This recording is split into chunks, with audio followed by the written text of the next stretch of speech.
तो मेरे भाई मेरे वन पीस मांगा चैप्टर 1177 के ऊपर एक स्पॉइलर वाला वीडियो है। हम लोग काफ़ी लंबे समय के बाद ब्रेक से वापस आ रहे हैं। उम्मीद करता हूँ कि ओड़ा हमको अब तो 3 कंसेक्यूटिव चैप्टर्स दे दे यार। मतलब जो प्रीवियस का ब्रेक था वो बेसिकली अनयूजुअल ब्रेक था, क्योंकि हमको पता है कि वन पीस का लाइव एक्शन सीजन 2 आया था तो ओड़ा वहाँ पर हेविली इन्वॉल्व था, तो इस वजह से वन पीस ब्रेक पे गया था। तो नेक्स्ट का भी जो कुछ भी हमको चैप्टर्स मिल रहा है, उम्मीद करता हूँ कि 3 कंसेक्यूटिव चैप्टर्स हमको मिलेगा। वन पीस मांगा चैप्टर 1177 का टाइटल होने वाला है फ्यूरियस, और मुझे लगता है ये स्पॉयलर्स रेड करने के बाद कि ये चैप्टर का टाइटल रिफर कर रहा है उस सब को। हमको यहाँ पर क्वाइट सरप्राइजिंगली कोई भी कवर रिक्वेस्ट नहीं मिला है, या एटलीस्ट मैं बोलूंगा कि हमको स्पॉयलर्स में यहाँ पर दिखाई नहीं दे रहा है। ये स्पॉइलर के पहले के तो पॉइंट में लिखा है, Zoro's group launch an attack on the doctor giant army, chopper in monster point joins the battle and strikes a doctor giant, the giant suddenly reverts to its normal form. अब हमने previous chapter में ये establish किया था dowry और ब्रॉगी के character के जरिए से कि जो कोई भी इंडिविजुअल डोमे रिवर्सल के जरिए से मॉन्स्टर में तब्दील हुए हैं, उन लोगों का अगर डेथ कर दिया जाए तो उन लोग डोमे रिवर्सल से उन लोग हील होते हैं और उन लोग उनके ओरिजिनल फॉर्म में रिवर्ट हो जाते हैं। तो प्रीवियस चैप्टर में जोरो, डॉरी और ब्रॉगी और कई सारे जायंट्स रेडी थे फाइट करने के लिए जायंट्स के अगेंस्ट। तो यही हमको दिखाई दे रहा है ये चैप्टर की शुरुआत में। जोरो और ग्रुप लॉन्च करते हैं अटैक जायंट आर्मी के ऊपर। हमको यहाँ पर क्वाइट सरप्राइजिंगली चॉपर चिप इन करते हुए दिखाई दे रहा है। चॉपर अपना मॉन्स्टर पॉइंट यूज करता है, वो बैटल को ज्वाइन करता है और कई सारे जायंट्स के ऊपर अटैक करता है। यहाँ पर एक डॉक्टर जायंट लिखा गया है यार, मुझको पता नहीं वो कौन है, पर चॉपर जैसे अटैक करता है ये जायंट के ऊपर, ये जायंट बेसिकली उसके नॉर्मल फॉर्म में रिवर्ट हो जाता है। मुझको पता नहीं है अगर चॉपर ने उसको बेसिकली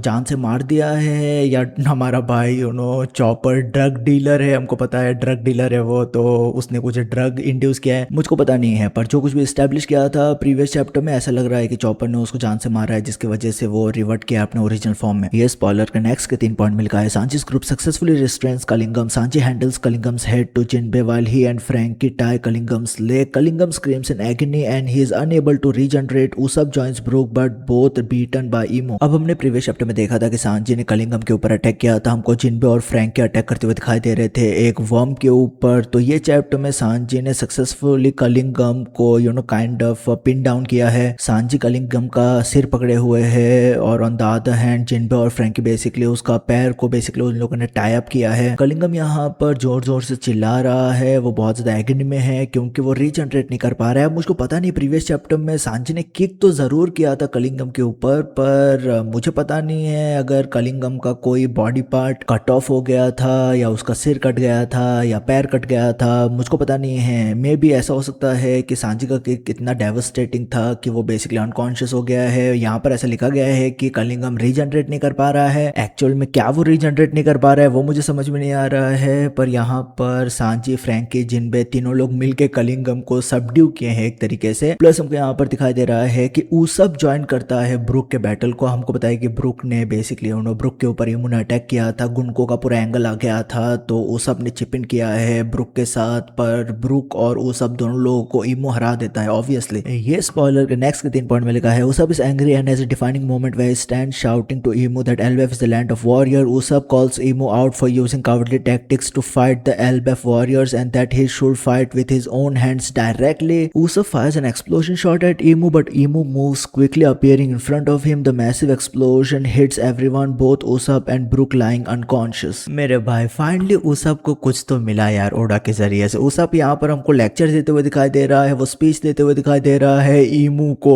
वो बात कर रहा है किस तरीके से ईमू को डायरेक्टली अटैक करना चाहिए, एल्बेफ को वॉरियर्स को रिस्पेक्ट करना चाहिए, वो सब सारी चीजें हमको हमारा भाई ऊसप ये चैप्टर में ईमू को बताते हुए दिखाई देने वाला है। उसका स्पीच डेफिनेटली काफी कूल रहने वाला है। पर यहाँ पर ऊसप हमको एक एक्सप्लोजन शॉट भी मारते हुए दिखाई देता है ईमू के ऊपर वो स्लिंग अटैक भी मारने की कोशिश करता है, पर ईमू ऑब्वियसली बहुत ही आसान तरीके से उसको डॉज कर देता है। वो उसके सामने अपीयर होता है और मुझे लगता है कि वो ऊसप और ब्रुक को नॉकआउट कर देता है, ऐसा मुझे लग रहा है यहाँ पर, क्योंकि दोनों लोग अनकॉन्शियस है। मेरे भाई एक बात मैं यहाँ पर जरूर बोलूंगा कि ये सब सारे स्पीच वगैरह सब सारी चीजें कूल बात है यार, पर मैं ऊसप को कुछ पावर अप होते हुए देखना चाहता हूँ यार। ऊसप को मतलब स्ट्रेंथ वाइज में थोड़ा प्रोग्रेस होते हुए देखना चाहता हूँ यार। May be some addition to his shooting capabilities, observation हाकी, मे बी आर्मामेंट हाकी, I don't know, give him something man. ये स्पॉइलर के लास्ट के 2 पॉइंट में लिखा है, at the end of the chapter Luffy is angry upon seeing Usopp and Brook defeated. Imu declares Nika and Nihog either choose to give up or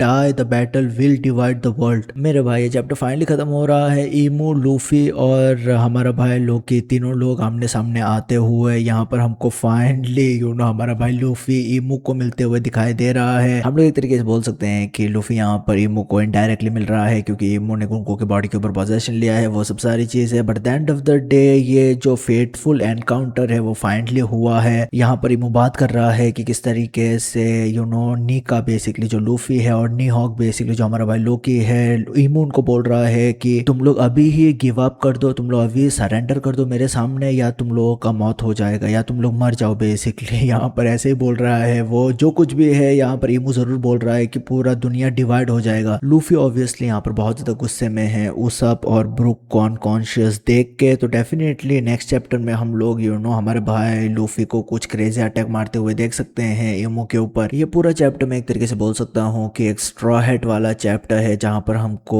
किसी न किसी capacity में कई सारे स्ट्रॉ हैट कुछ ना कुछ तो करते हुए दिखाई दे रहे हैं, जो बहुत ही एक अच्छा बात है। तो मेरे भाई ये पूरे स्पॉइलर में ये सब सारी चीज चल रहा था। जब ये चैप्टर अनऑफिशियली ड्रॉप होगा तब मैं उसके ऊपर बेसिकली मेरा पूरा थॉट्स देना चाहूंगा और कई सारी चीजों के ऊपर जो डिफरेंट चीजें चल रहा है वन पीस के ऊपर उसके ऊपर मैं भी बात करूंगा। तो अब के लिए इतना ही था। तो मुझे याद रखे तेरा भाई वीआर पे, ख्याल रख अपना, पीस मेरे भाई।